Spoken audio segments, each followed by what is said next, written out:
Welcome back, ladies and gentlemen. Yep, you're welcome. Welcome to the TurnUp Chronicles. Chilling with the TurnUp crew, you know how we do. Yes, so. I am DJ OP, your official sound whisperer.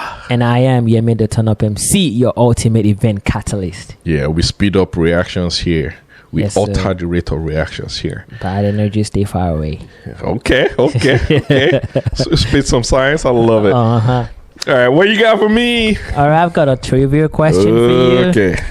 You know, I like you so much, I've got two for you. Two? No, I don't think I can handle two. I don't know that I can handle two, but yeah, let's go. The first one's a rapid fire one, then the second one is like the real one. Okay. So, besides New Year's Eve, Yep. what is the busiest wedding day in Vegas? Busiest wedding day. Wedding day in Vegas besides New Year's Eve. Valentine's Day. Absolutely correct. Ah! I thought it was a rapid fire one. It was the busiest day. Thank you. Yeah. That's good. All right. For the deep thoughts. How much was the most expensive wedding on record? How much? Is it in dollars, first of all? Yes, it's in dollars. Most expensive wedding on record. The most expensive wedding on record. This is a tough one. It is between 30 to 50 million. Okay. I know, it's between 35 to 50 million. I was supposed to get the spot on. Okay, I'll give you two trials. Give me options. Give me, because I have to get the spot on now. Do you know how many thousand? There's 15,000. If I give you option, no, it's a million. Yeah, I know. But there's 15 million. If I give you option, you only have one trial. Yes, I only have one trial. Oh, you only have one? Yeah, I only have one trial. Okay. I'll take it. 40 to 45 million. Yeah. 40, 41, 42, 43, 44, 45. 40, 41, 42, 43. 44, 45. There are 6 options now. Okay. From 41. 41, 42, 43, 44, 45. Okay.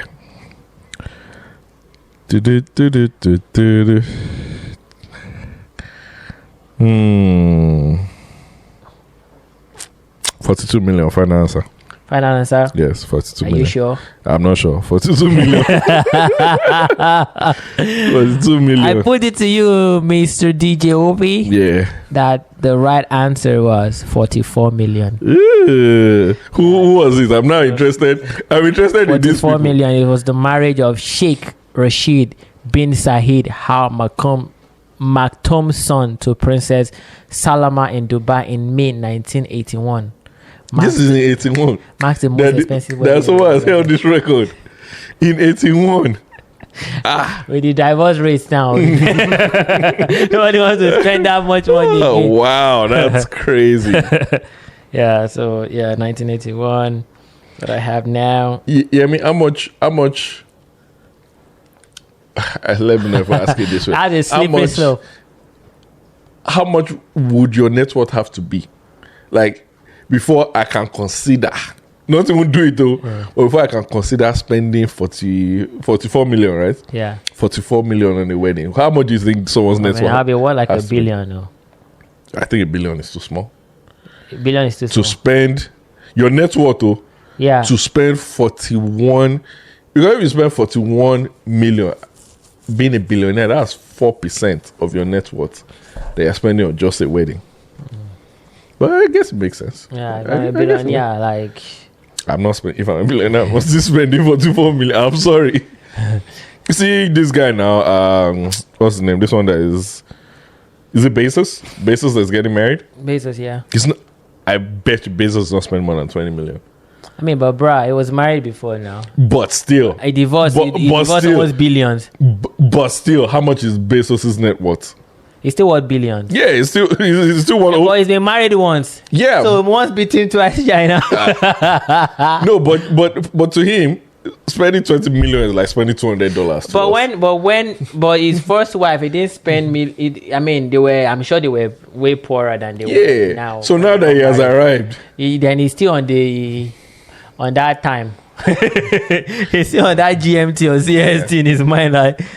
But in his plane, I get that part. To be honest, I think weddings have a cap. To be honest, like unless you are buying like the $10 that they were buying houses and stuff in the different places that they were getting married and stuff. Okay, at least that's an asset that you can still use after the wedding. I get that, but I don't even think that should be factored into the cost of the wedding. That's a different asset. Yeah. But aside that, for a day that everything would disappear after, it's a bit tough. Yeah. It's a bit absolutely. tough. But anyway, we are here. Let's get into the matter of the day. Mm-hmm. So we're going to talk about this is a good one.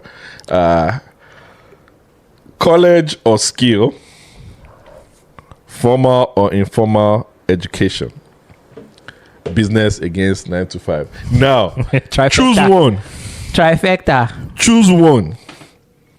If they ask you to choose one, that you can only go one route, you can't do the other one. College or skill. I mean, if I go with my experience, where I've gotten to now. Yeah. Trying to be political, but go ahead. Go ahead. I mean, for all three, I will actually go for all three. I will actually go for both college and informal education. I will go for skills, and I'll also go for business and 9 to 5. Sure. Now choose one.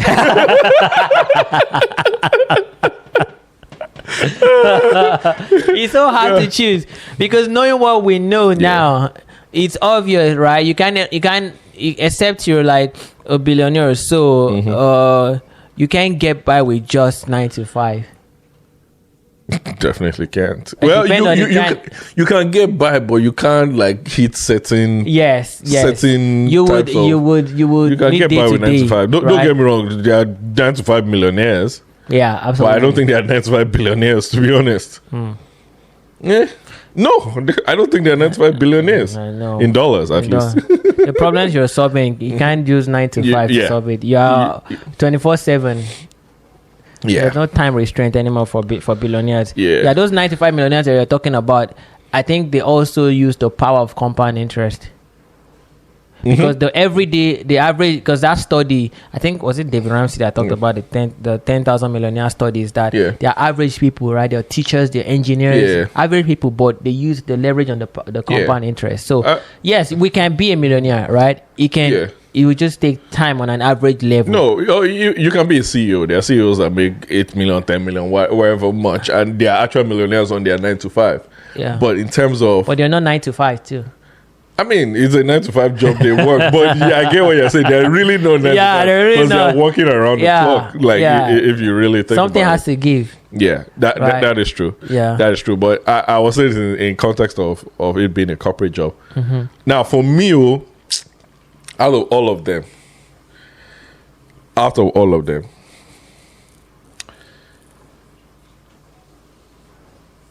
in all that, I'm trying to be careful. Yeah. But for me, out of all of them, just what jumps out to me out of everything is skills.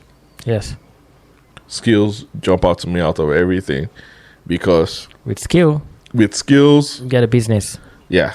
With skills, you can get a job. Can be a job. Yeah, you can get a job that pays you pretty good. You can get even a 9 to 5, with just skills. Without education, you can even get a 9 to 5 and you can even rise to the ranks that way.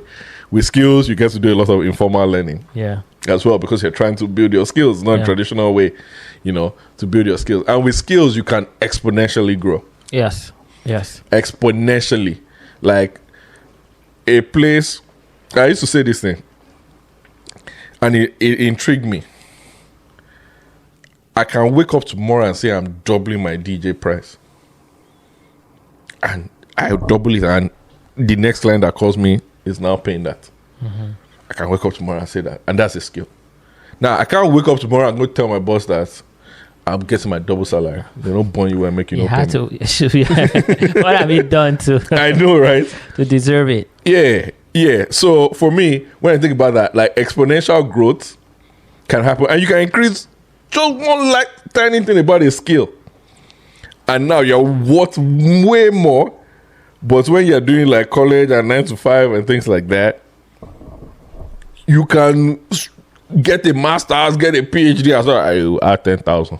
Yeah, exactly. At the end of the day, yeah, that you know? exponential growth is Yeah, the valid. exponential growth with skills is crazy. Yeah, even where our skills taking us to in US across Yep. is our 9 to 5 has not taken us there yet. Yep.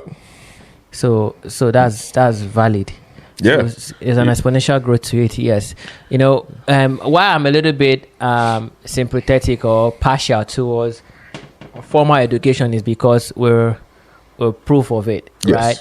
We have chased education to the highest pinnacle, right? We've reached the ceiling. So we got by the grace of God and in getting into this country is by formal education. So we are always going to be like grateful to that and also partial towards that, But let's say we were fresh out of everything, we even with the way the world is going right now, Yeah. skill is the alternative way to go. Yep. Now the question is, will I now not let my children go have a formal education? I was going to ask that, but if your child comes to you and say, "Hey, daddy, mommy, I want to go be a sculptor," Yeah. what do you do at the age of 13, 14? So for me, I think my wife and I, we've had this conversation a little bit, and before, what we also planned or were thinking about doing as well is want to create an avenue whereby they can do both. They can go to school and they can learn a skill. Because I have a PhD, does not mean I will require my kids to have a PhD. There can be an incentive if they go for it, right? They decide to do it. But the most thing as a parent is I want to put every desire of a parent is to have their kids a good space whereby they can thrive, right? I use my experience and help you to be better as parents, right? Yep. So, my parents were all skill, right? Yes, they had a bit of my parents were all informal education for skills all the way, then eventually went back to school to get their degrees. My dad went to get degrees. So nice. so which is interesting, but he made his fortune based off the works of his hands. Yep. I didn't get to learn any of those skills, right? It was straight ahead books. Yeah. So books brought me to this country, yeah. But if I had skills, for example, as something to fall back on in terms of like hand work or craft or something You like do that. have skills. Yeah, but In a I've different won. way. Yeah, in a different way. Yeah. But yeah, although it didn't teach me the traditional part, the such skill a of big learning one. a trade, but the exposure of being in the church, right, of Yes. handling responsibilities that he gave me helped me to also hone my skills in public speaking. So although he didn't give me what he learned, right, in the trade, but indirectly it gave me a new set of skills. Yes. So skill comes in different dimensions. Yes. So when we say skills, it doesn't have to just be plumber, electrician, or stuff like that. Open the possibilities for them to learn. It can be as little as having a business and also have them learn it, Yep. run it. Yep.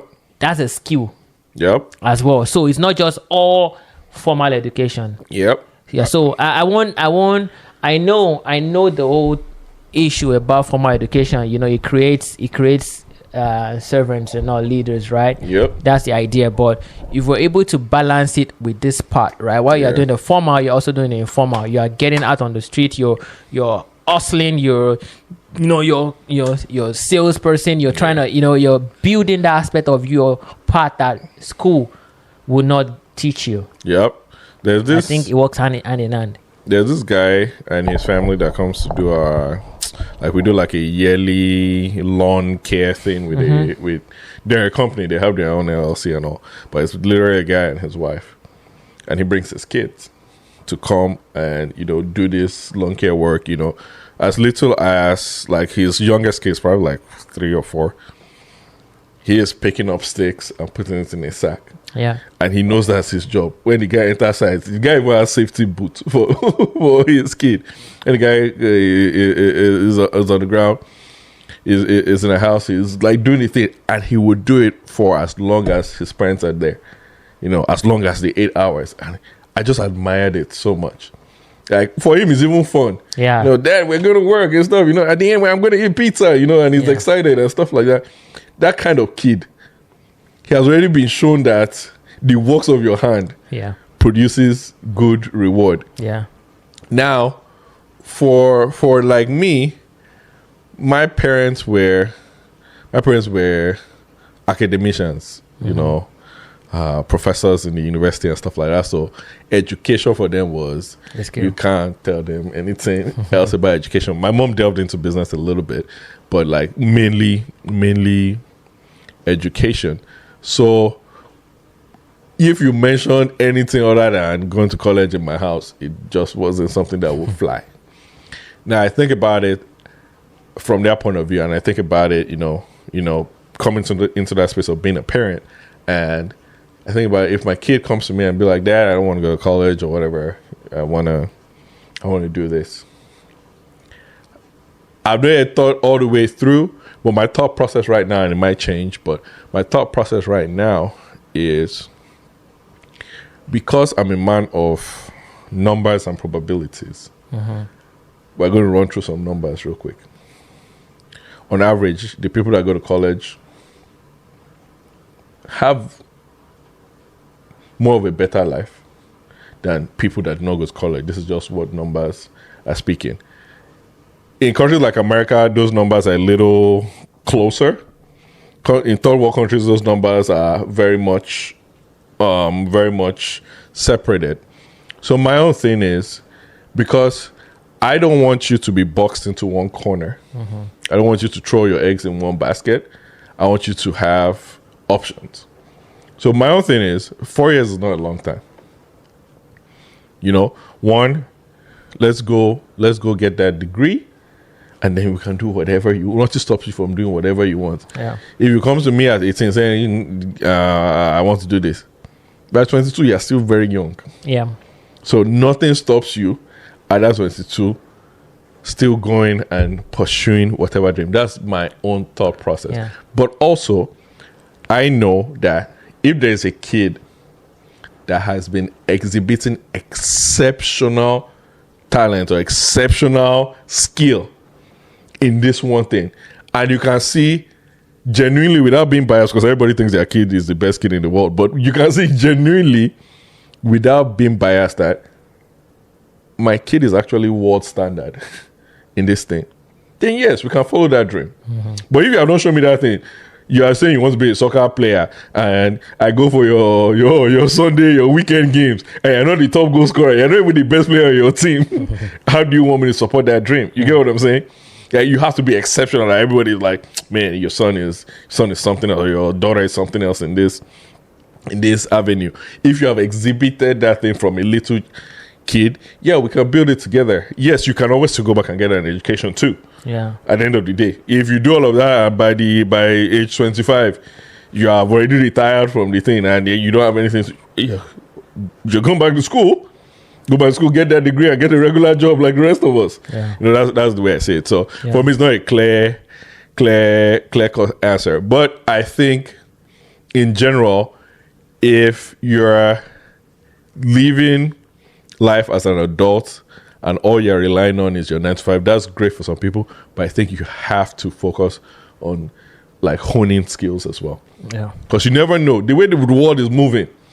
A lot of the jobs that you think you are secured in, AI is coming and taking most of them. Yeah. So you never know. Like, you have to really dig deep. Like, what skills, what do I actually have to bring to the table apart from my degrees? Yeah, exactly. And things like that. So it's just a fine balance there.